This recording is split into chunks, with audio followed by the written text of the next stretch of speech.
नमस्कार. चला तर मग आज आपण एका अशा सामाजिक क्रांतीबद्दल बोलूया जिची मुळं महाराष्ट्राच्या मातीत रुजली पण जिचे पडसाद थेट भारताच्या संविधानात घुमले. ही कहाणी आहे सत्यशोधक समाजाची, एका अशा चळवळीची जिने अक्षरशः इतिहासाचा प्रवाहच बदलून टाकला. कधी विचार केला आहे का की एका व्यक्तीने लावलेलं एक छोटंसं रोपटं पुढे जाऊन इतकं मोठं कसं होऊ शकतं, इतका विशाल वृक्ष की त्याची सावली थेट आपल्या संविधानावर पडावी? याच जबरदस्त प्रश्नाचं उत्तर दडलंय सत्यशोधक समाजाच्या या संपूर्ण प्रवासात. आजच्या या सत्रामध्ये आपण फक्त परीक्षेसाठीची माहिती नाही गोळा करणार, तर आपण हे समजून घेणार आहोत की ज्या समानतेच्या आणि न्यायाच्या गोष्टी आज आपण करतो त्याचा पाया 150 वर्षापूर्वी कसा रचला गेला होता. चला या जबरदस्त आणि प्रेरणादायी प्रवासाला सुरुवात करूया. आपला आजचा हा अभ्यास 6 टप्प्यांमध्ये विभागलेला आहे. आपण सुरुवात करू त्या काळातल्या सामाजिक विषमतेपासून. मग महात्मा फुलेंच्या विचारांमधून मार्ग काढत ही चळवळ प्रत्यक्षात कशी काम करत होती हे पाहू. आणि शेवटी या चळवळीने आजच्या भारतावर जो प्रभाव टाकलाय तिथपर्यंत पोचू. चला आपल्या प्रवासाच्या पहिल्या टप्प्याकडे वळूया. कोणतीही क्रांतीची ठिणगी ती अशीच पेटत नाही. तिच्यामागे असतो अन्यायाचा आणि विषमतेचा गडद अंधार. सत्यशोधक समाजाची गरज का निर्माण झाली हे समजून घेण्यासाठी आपल्याला 19व्या शतकातल्या महाराष्ट्राच्या समाजात डोकावून पाहावं लागेल. ही टाईमलाईन आपल्याला एक चौकट देते. बघा, 1818 मध्ये पेशवाई संपली आणि ब्रिटिश राजवट सुरू झाली. ह्याच मोठ्या बदलांच्या काळात 1827 साली ज्योतिराव फुलेंचा जन्म झाला आणि पुढे त्यांनी 1873 मध्ये सत्यशोधक समाजाची स्थापना करून एका नव्या युगाची पायाभरणी केली. तर त्यावेळची सामाजिक परिस्थिती नेमकी होती तरी कशी? कल्पना करा, समाज एका पिरामिडसारखा होता, जिथे जन्मानंच तुमचं स्थान ठरलेलं असायचं. शिक्षण, ज्ञान, सन्मान सगळं काही मुठभर लोकांच्या हातात होतं. शूद्र आणि अतिशूद्र मानल्या जाणाऱ्या समाजाला सगळ्या अधिकारांपासून वंचित ठेवलं जात होतं. आणि स्त्रिया, त्यांची स्थिती तर अत्यंत दयनीय होती. याच भिंतींना हादरा देणारा एक आवाज लवकरच घुमणार होता. आणि तो आवाज होते महात्मा ज्योतिराव फुले. या आपल्या दुसऱ्या भागात आपण त्या क्रांतीसूर्याबद्दल जाणून घेऊया, ज्यांनी या विषमतेवर प्रहार करण्यासाठी आपलं अख्खं जीवन समर्पित केलं. ज्योतिराव फुले यांचा जन्म पुण्यातल्या माळी समाजात झाला.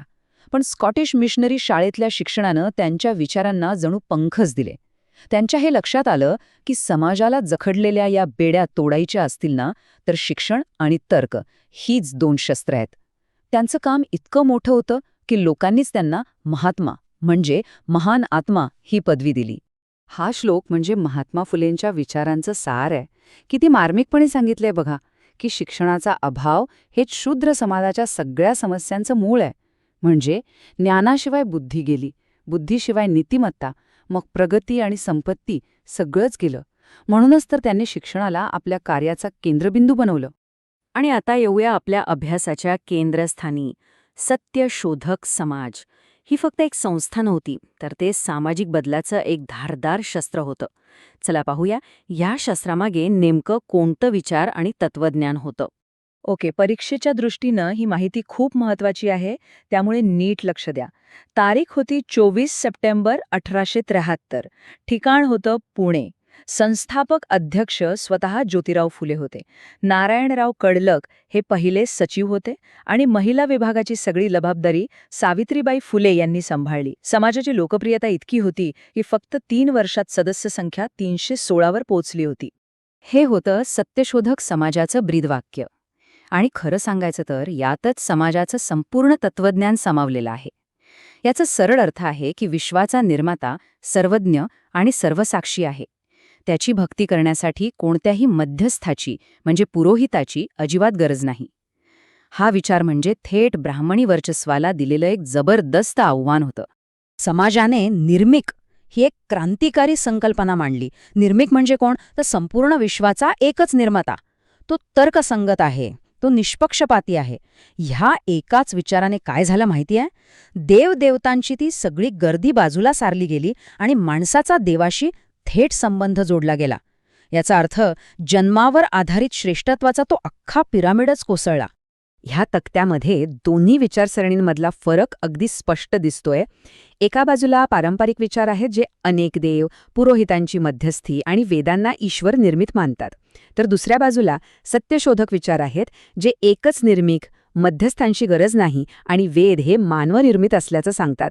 आणि सगळ्यात महत्त्वाचं म्हणजे जन्मावर आधारित चातुर्वर्ण्य व्यवस्था नाकारून व्यक्तीचं श्रेष्ठत्व हे जन्मावर नाही तर त्याचा गुणांवर अवलंबून असतं, हा क्रांतिकारी विचार मांडला. चला आता चौथ्या भागाकडे वळूया. सत्यशोधक समाजाने फक्त विचार मांडले नाहीत, तर ते प्रत्यक्षात आणण्यासाठी ठोस काम केलं. ही सामाजिक क्रांती कृतीत कशी उतरली ते आपण आता पाहू. याचं सर्वोत्तम उदाहरण म्हणजे सत्यशोधक विवाह पद्धत. यात ब्राह्मणी पुरोहिताला पूर्णपणे वगळण्यात आलं. संस्कृत मंत्रांऐवजी वधू आणि वर स्वतः महात्मा फुलेंनी रचलेली सोपी मंगलाष्टकं मराठीतून म्हणत. आणि सगळ्यात भारी गोष्ट म्हणजे वर वधूला शिक्षणाचा अधिकार देण्याची आणि तिच्या हक्कांचं समर्थन करण्याची शपथ घ्यायचा. यामुळे गरीब कुटुंबांची महागड्या विधींच्या कर्जातूनही सुटका झाली. समाजाने आपलं सगळं लक्ष शिक्षणावर केंद्रित केलं. त्यांनी मुलींसाठी आणि अस्पृश्य मानल्या जाणाऱ्या समाजासाठी ज्ञानाचे दरवाजे उघडले. गुलामगिरी आणि शेतकऱ्याचा असूड यांसारख्या पुस्तकांनी तर विचारांना जणू आगच लावली आणि दीनबंधू वृत्तपत्रानेही आग गावागावात पोहोचवली. महात्मा फुलेंच्या निधनानंतर ही चळवळ थोडी मंदावली होती, पण तिला पुन्हा संजीवनी देण्याचं काम एका राजाने केलं. ते होते कोल्हापूर संस्थानाचे छत्रपती शाहू महाराज. त्यांनी सत्यशोधक विचारांना फक्त पाठिंबा नाही दिला, तर त्यांना थेट शासकीय धोरणांमध्ये बदललं. हा आकडा ऐतिहासिक आहे. 1902 साली छत्रपती शाहू महाराजांनी कोल्हापूर संस्थानाच्या प्रशासकीय नोकऱ्यांमध्ये ब्राह्मणेतर समाजासाठी 50% आरक्षणाची घोषणा केली. हा भारतातल्या ॲफर्मेटिव्ह ॲक्शनचा म्हणजे सकारात्मक कृतीचा सर्वात जुना आणि महत्त्वाचा निर्णय मानला जातो. हे होतं सत्यशोधक विचारांचं प्रत्यक्ष राजकीय अंमलबजावणीचं एक जबरदस्त उदाहरण. आरक्षणासोबतच शाहू महाराजांनी अनेक क्रांतिकारी कायदे केले. विधवा पुनर्विवाह आणि आंतरजातीय विवाहांना कायदेशीर मान्यता दिली. स्त्रियांचं शोषण करणाऱ्या देवदासी प्रथेवर बंदी घातली. या सगळ्या कायद्यांमधून सत्यशोधक समाजाची समानता आणि सामाजिक न्यायाची मूल्यंस्तर दिसतात. आता आपण 5व्या भागात पोहोचलो आहोत. इथे आपण या चळवळीचा दीर्घकालीन परिणाम आणि तिचा तो शाश्वत वारसा काय आहे हे समजून घेऊ. कारण सत्यशोधक समाजाचं महत्त्व फक्त इतिहासापुरतं मर्यादित नाहीये. सत्यशोधक समाजाने जी वैचारिक मशागत करून ठेवली होती, त्यामुळेच पुढे जाऊन डॉक्टर बाबासाहेब आंबेडकरांच्या नेतृत्वाखालील दलित चळवळीला एक भक्कम पाया मिळाला. बाबासाहेब स्वतः महात्मा फुलेंना आपले गुरु मानत. म्हणूनच सत्यशोधक समाजाला आधुनिक दलित चळवळीची गंगोत्री म्हटलं जातं. आणि या चळवळीचा सगळ्यात मोठा वारसा कोणता असेल ना, तर तो म्हणजे आपलं भारतीय संविधान. जेव्हा आपण संविधानातलं कलम 14 म्हणजे समानतेचा हक्क, कलम 15 म्हणजे भेदभावाला मनाई किंवा कलम 17 म्हणजे अस्पृश्यता निवारण याबद्दल वाचतो, तेव्हा एक गोष्ट लक्षात ठेवा. या शब्दांची शाई सत्यशोधक समाजाच्या संघर्षातून आणि विचारांमधून तयार झाली आहे. मग या संस्थेचं पुढे काय झालं? बरं, साधारणपणे 1930च्या दशकापर्यंत सत्यशोधक समाजाचं औपचारिक अस्तित्व संपलं. याचं कारण असं की तिचे अनेक नेते आणि सदस्य महात्मा गांधींच्या नेतृत्वाखालच्या असहकार चळवळीत आणि भारतीय राष्ट्रीय काँग्रेसच्या मोठ्या प्रवाहात सामील झाले. त्यांची ध्येय राष्ट्रीय स्वातंत्र्य लढ्याशी एकरूप झाली. चला, आता येऊया परीक्षेच्या दृष्टीने सगळ्यात महत्त्वाच्या भागाकडे. आपण आत्तापर्यंत जे काही शिकलो त्याची एक जलद उजळणी करूया, म्हणजे महत्त्वाचे मुद्दे तुमच्या कायम लक्षात राहतील. ही प्रमुख नावं लक्षात ठेवा. अर्थातच ज्योतिराव फुले आणि सावित्रीबाई फुले. मग छत्रपती शाहू महाराज, कृष्णराव भालेकर, नारायण मेघाजी लोखंडे आणि रामय्या व्यंकय्या अय्यवारू. या काही महत्त्वाच्या घटना आणि तारखा आहेत. 1848 मुलींची पहिली शाळा, 1873 समाजाची स्थापना, त्याच वर्षी आलेलं गुलामगिरी आणि मग शेतकऱ्याचा असूळ. आणि सगळ्यात महत्त्वाचं 1902 शाहू महाराजांचं ऐतिहासिक आरक्षणाचं धोरण. आणि हो, दीनबंधू हे मुखपत्र विसरू नका. थोडक्यात सांगायचं झालं तर समाजाची मुख्य उद्दिष्टे होती ब्राह्मणी शोषणातून मुक्ती, मध्यस्थांशिवाय देवाची भक्ती, सर्वांसाठी शिक्षण, जातीय भेदभावाला कडाडून विरोध आणि तर्कशुद्ध विचारांचा प्रसार करणं. आणि जाता जाता एक विचार करायला लावणारा प्रश्न. सत्यशोधक समाजाने ज्या सत्याचा शोध घेतला ते सत्य म्हणजे समानता, न्याय आणि तर्कशुद्धता हे आजच्या जगातही तितकंच महत्त्वाचं आहे का? यावर नक्की विचार करा. महात्मा फुलेंनी हेच दाखवून दिलं की सत्याचा शोध आणि शिक्षण हेच बदलाचं सगळ्यात मोठं साधन आहे. आपला अभ्यास फक्त परीक्षेसाठी नाहीये, तर एका अधिक चांगल्या समाजाच्या निर्मितीसाठी आहे. शिकत रहा. पुढच्या वेळी पुन्हा भेटूया. धन्यवाद. चला पाहूया स्टडी मास्टर 2018 परीक्षेची तयारी कशी एकदम सोपी करतं. विचार करा, अभ्यासासाठी एक स्मार्ट पार्टनर मिळाला तर? हे ॲप अगदी तसेच आहे. सगळी सुरुवात होते इथून, होम पेजवरून. इथेच सगळे अपडेट्स आणि काउंटडाऊन्स दिसतं. हा आहे आपला all in one study hub. सगळं काही एकाच ठिकाणी. सुरुवात करण्यासाठी सब्जेक्ट सेक्शनमध्ये जाऊन सर्व उपलब्ध विषय पाहू शकता. विषय निवडल्यावर त्यातील वेगवेगळ्या टॉपिक्सची सविस्तर लिस्ट समोर येते. बस फक्त या 3 सोप्या स्टेप्स फॉलो करा आणि अभ्यासाला लागा.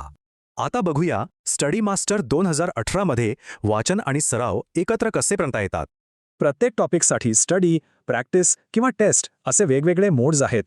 वाचता वाचता महत्त्वाचा भाग सिलेक्ट करून कलर कोड हायलाइट्स तयार करता येतात.